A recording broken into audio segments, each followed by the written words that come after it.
Hormuz జలసంధికి యుద్ధ నౌకలను పంపడానికి నాటోతో పాటు మిత్ర దేశాలు కూడా ఒప్పుకోలేదని చెప్పారు అమెరికా అధ్యక్షుడు డొనాల్డ్ ట్రంప్. ఇక ఇరాన్తో యుద్ధం వేళ బల ప్రయోగంతో హర్ముజ్ జలసంధిని తెరిపించాలని ట్రంప్ చేసిన ప్రయత్నాలు కూడా విఫలమయ్యాయి.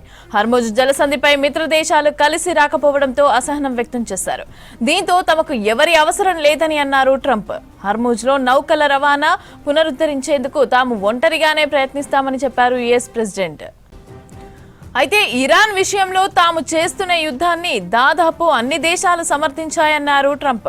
ఇరాన్పై యుద్ధం మీద దృష్టి సారించేందుకు వీలుగా తన చైనా పర్యటనను వచ్చే నెలకు వాయిదా వేసుకుంటున్నట్లు అనౌన్స్ చేశారు ట్రంప్. ఈ నెలాఖరు వరకు బదులుగా 5-6 వారాల్లో చైనాకు వెళ్తానని చెప్పారు. ఇరాన్ యుద్ధం పైన తమను ఎవరూ సంప్రదించలేదని, తాము ఎటువంటి ఆపరేషన్లలో పాల్గొనబోమని కెనడా స్పష్టం చేసింది. ఇక పశ్చిమాసియాలో ఉద్రిక్తతలు తగ్గాలనేదే తమ ప్రాధాన్య అంశమని ఆ దేశ విదేశాంగ శాఖ మంత్రి అనితా ఆనంద్ తెలిపారు. ఇక ప్రస్తుతం ఆమె టర్కీ పర్యటనలో ఉన్నారు. హర్ముజ్ జలసంధికి యుద్ధ నౌకలను పంపడానికి నాటోతో పాటు మిత్ర దేశాలు కూడా ఒప్పుకోలేదని చెప్పారు అమెరికా అధ్యక్షుడు డొనాల్డ్ ట్రంప్. ఇరాన్తో యుద్ధం వేళ బల ప్రయోగంతో హర్ముజ్ జలసంధిని తెరిపించాలని ట్రంప్ చేసిన ప్రయత్నాలు విఫలమయ్యాయి. హర్ముజ్ జలసంధిపైన మిత్ర దేశాలు కలిసి రాకపోవడంపై అసహనం వ్యక్తం చేశారు. దీంతో తమకు ఎవరి అవసరం లేదన్నారు ట్రంప్. హర్ముజ్లో నౌకల రవాణా పునరుద్ధరించేందుకు తాము ఒంటరిగానే ప్రయత్నిస్తామని చెప్పారు యుఎస్ ప్రెసిడెంట్.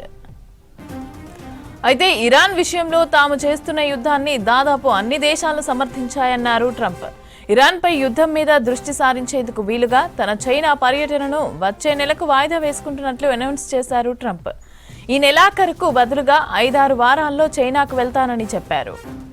ఇరాన్ యుద్ధంపై తమను ఎవరూ సంప్రదించలేదని, తాము ఎటువంటి ఆపరేషన్లలో పాల్గొనబోమని కెనడా స్పష్టం చేసింది. పశ్చిమాసియాలో ఉద్రిక్తతలు తగ్గాలనేదే తమ ప్రాధాన్య అంశమని ఆ దేశ విదేశాంగ శాఖ మంత్రి అనితా ఆనంద్ తెలిపారు. ప్రస్తుతం ఆమె టర్కీ పర్యటనలో ఉన్నారు.